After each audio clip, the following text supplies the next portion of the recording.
From the halls of Montezuma, Kansas, that is, to wherever you may be, this is the Sure and Secure Podcast, a ministry of Morningside Community Church, helping you become sure that Christianity is true and that your salvation is secure through Jesus Christ. I'm Pastor Tim Erickson. Thanks for listening today. Do you know who invented the game of baseball? Well, chances are, if you've heard anything about it at all, you've probably heard that baseball was invented by Abner Doubleday in 1839 in Cooperstown, New York. As a matter of fact, that's why the Baseball Hall of Fame is located in Cooperstown, New York, because it is seen as the birthplace of the game of baseball. There are problems with that story, however, and the greatest problem of all is that there's no record that Abner Doubleday ever claimed to be the inventor of the game of baseball. In fact, that claim was first made 15 years after he died. This claim about Abner Doubleday might actually be a good example of a legend growing up around a celebrated figure after that figure had passed away. Abner Doubleday was a beloved hero from the Civil War. As a matter of fact, he had been stationed at Fort Sumter in Charleston Harbor at the outbreak of the Civil War, and he's credited with firing the first shot in defense of the Union after Fort Sumter was attacked by Confederate forces. And he later went on to serve at places like the Battle of Gettysburg, and so he was a celebrated and beloved Civil War hero. And it may be that after he passed away, this legend grew up around him and eventually became accepted as something of a fact, even though there are many researchers who have disputed it.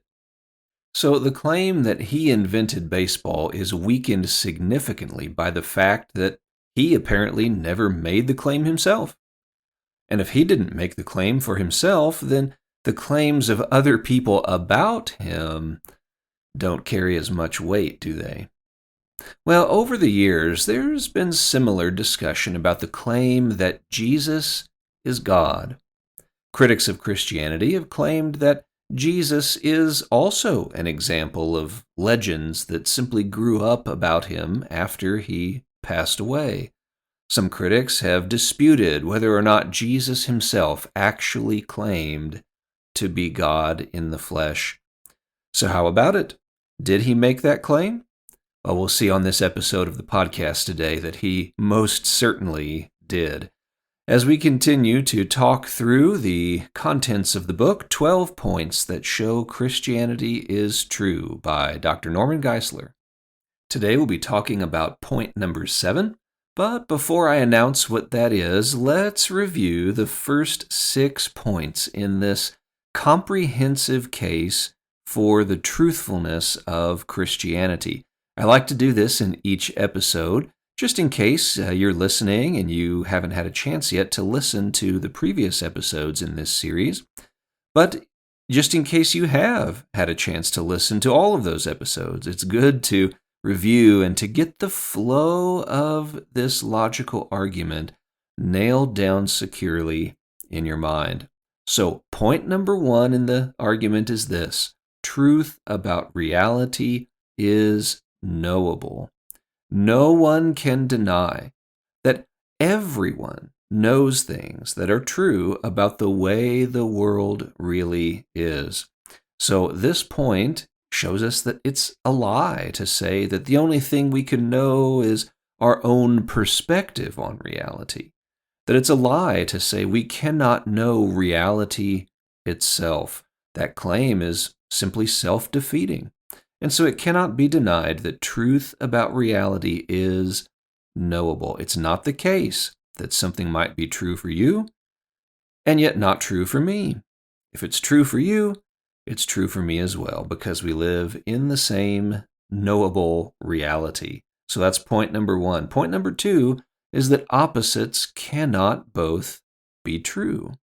Once we look around reality and we start to discover things that are true about it, we can know with confidence and certainty that any claim that would contradict a truth must be false, because that's simply the nature of what it means for a claim to be true. So as we start to discover claims about reality that are true, we can commit ourselves to those claims, to those truths. And a highly significant truth that we can see about reality was expressed in point number 3. It is true that the theistic God exists. God is the only possible explanation for the objective moral obligations that we have, for example. He is the only possible explanation for why a universe full of things that don't have to exist actually did come into existence, and for why it continues to exist right now, moment by moment. So it is true that the theistic God exists, and because that's true, then point number 4 here is true. Miracles are possible. There is a God who can perform acts of God, which is what miracles are. So miracles are possible because God exists. Point number 5 then is this: miracles performed in connection with a truth claim confirm the truth of God through a messenger of God. Various people throughout the ages have claimed to be messengers of God, but God has validated his true messengers by allowing them to perform miracles that show everyone that he has put his divine stamp of approval upon them. Point number 6, then, that we looked at in the last episode is this: the New Testament documents are reliable. Now, in that point, we weren't yet proving that the New Testament documents are inspired, or that they are the very words of God. They are, and you ought to believe that. We'll prove that by the end of the 12 points paradigm here. But in point number 6, what we were taking pains to point out was that the New Testament documents are an accurate history of the events that they claim to record. And we pointed out that those documents have been accurately copied and preserved for us down through the centuries. Now, point number 7 today is an observation from the New Testament, and it is this: as witnessed in the New Testament, Jesus claimed to be God. Point number 7, as witnessed in the New Testament, Jesus claimed to be God. Now, in the last 150 years or so, it has become more common among critics of Christianity for them to say that Jesus himself never actually claimed to be God, but that claim came from his followers, in some cases many years after he passed away. In other words, these critics would say that this is all just an example of legends growing up around a celebrated figure after that figure had passed away. But as we already learned in point number 6, the New Testament documents give us reliable history. They have accurately recorded and preserved the words of Jesus Christ and others. And what we see clearly in the Gospels is that Jesus did claim to be God. Now, one thing we have to understand is that Jesus made that claim in language and terminology that was understandable to the original audience he was speaking to. In other words, sometimes people today might make the claim that Jesus never claimed to be God because when we read in the Gospels, we don't necessarily see Jesus saying, "I am God," in those 3 specific words in that specific order. But what we have to remember is that Jesus was not speaking to us today. He wouldn't have necessarily said things in the way that a modern audience today would be expecting. He was speaking to Jewish people who were living in the land of Israel in the 1st century. And so he would have spoken to them in ways that made sense to them. And what we discover when we keep that historical and cultural background in mind. What we see is that Jesus absolutely claimed to be God in ways that they took as claims of being divine.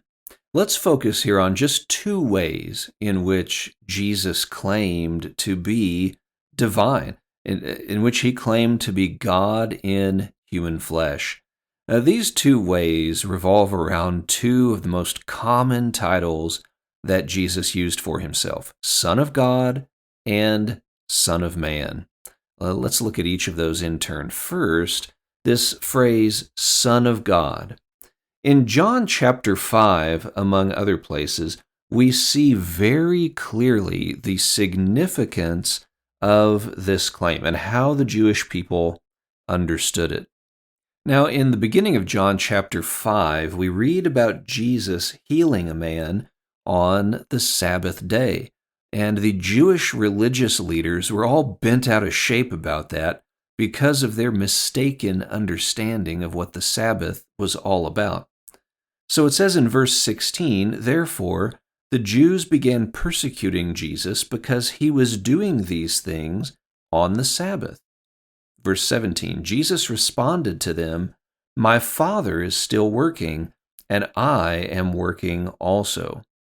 Then in verse 18, we get a little editorial commentary by the Apostle John, and here's what he said.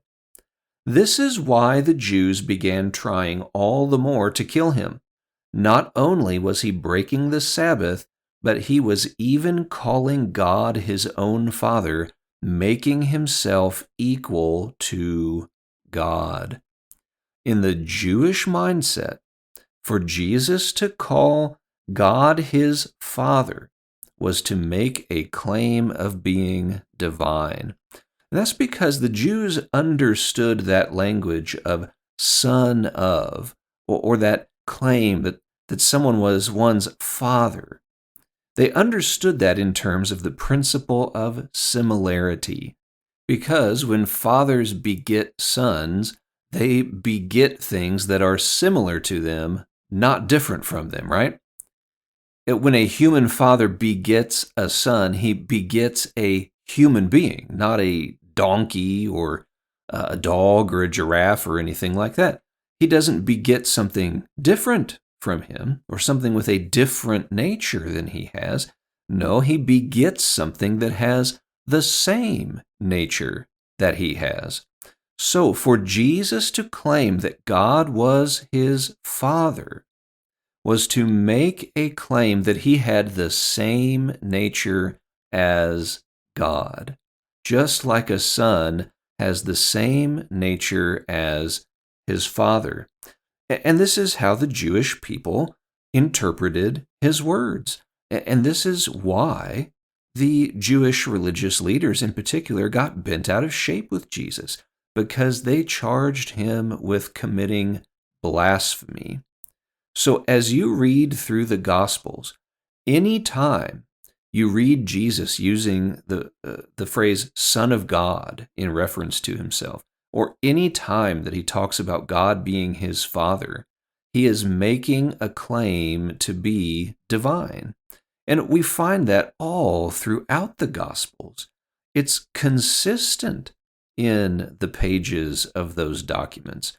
And so when you understand that, you see that Jesus frequently claimed to be divine, to be God in human flesh. We can see that as well in the reference that Jesus made to himself over and over as the Son of Man.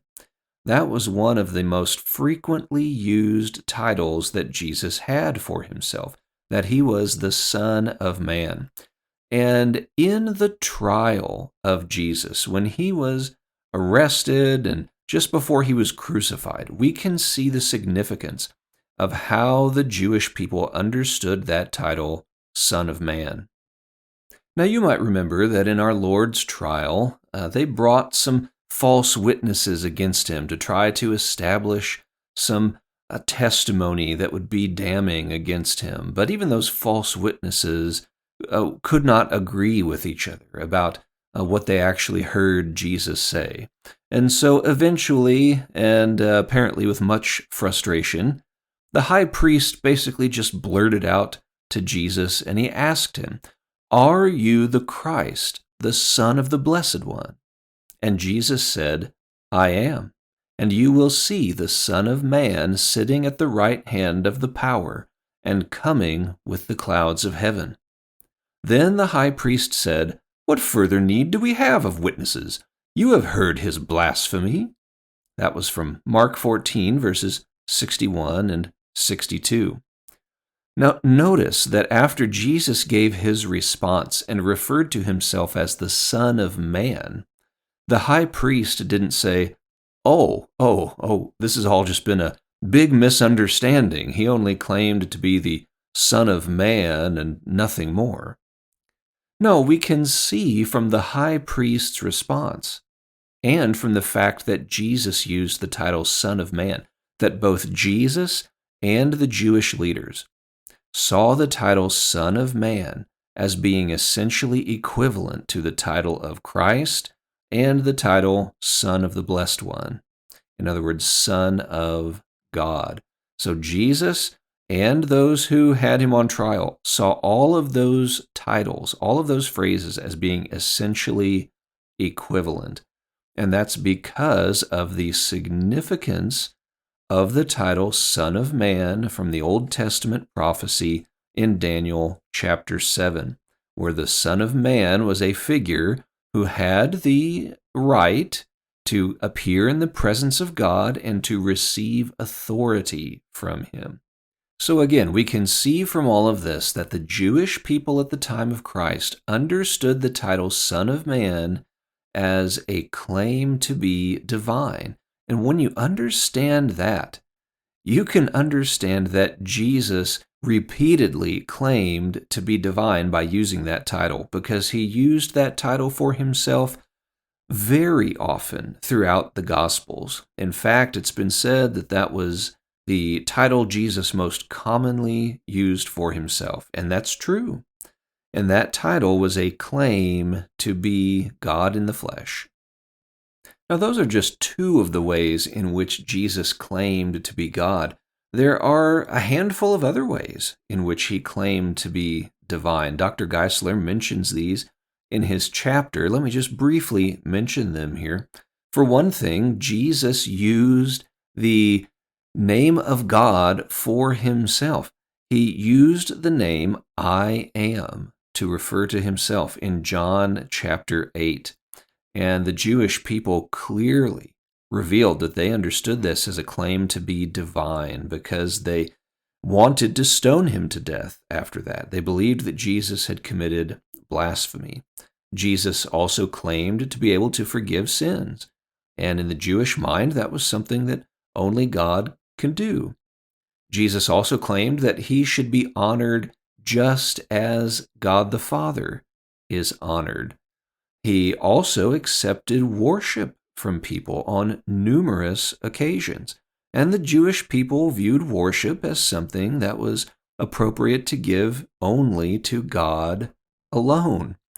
By the time that Jesus was on the scene, the Jewish people had finally come to terms with monotheism, that there was only one God, and he alone deserved their worship. So for Jesus to accept worship, again, in the context of the Jewish people among whom he lived, this was a claim to be God himself. Jesus also put his own words on the same level as God's words.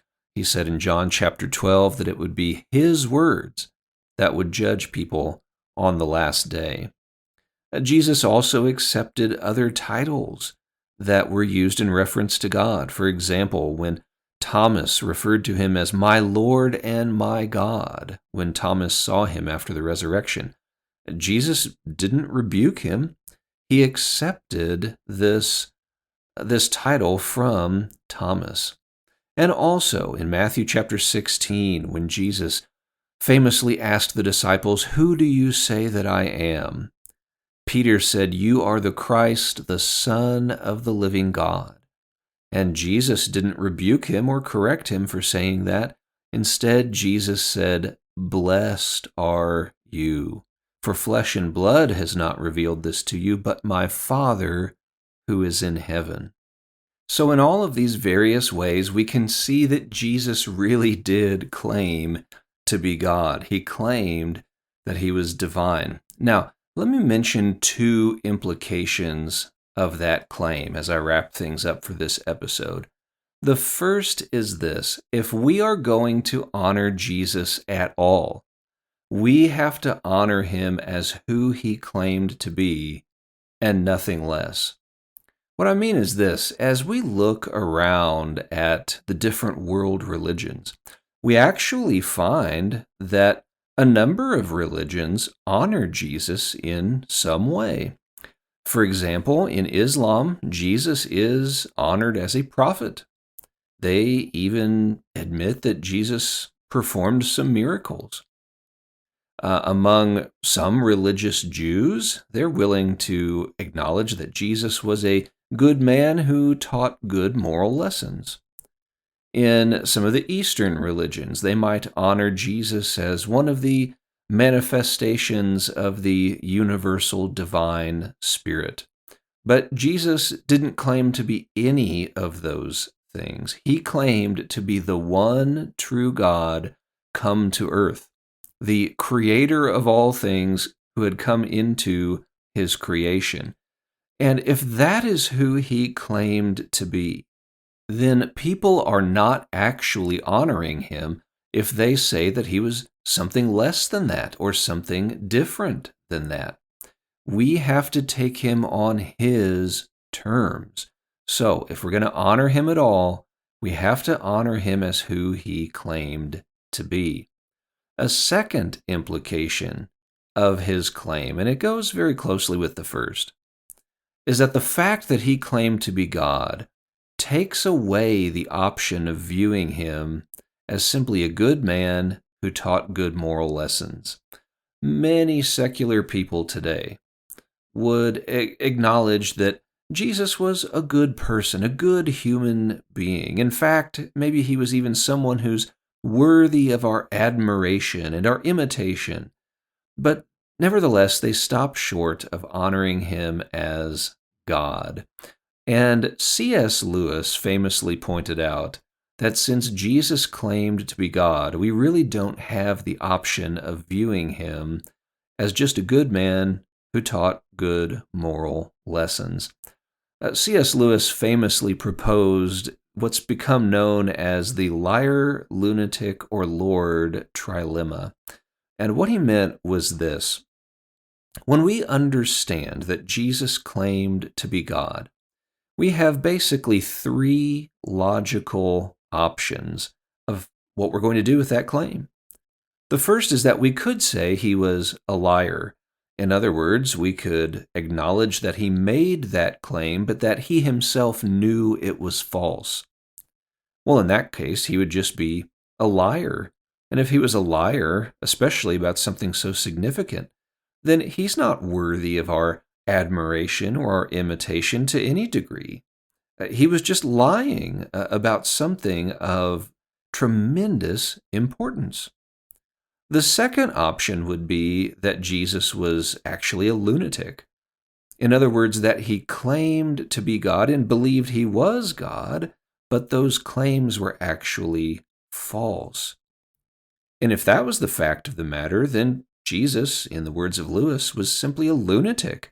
He was a madman. He was a man who was out of his mind, a man who belonged in an insane asylum rather than at the head of any sort of religion. But the third option, according to Lewis, was that if Jesus is not a liar, and if he's not a lunatic, then the only option left is that he is, in fact, Lord, that he is exactly who he claimed to be, that he claimed to be God, and his claims were, in fact, true. Now, I think C.S. Lewis was absolutely correct.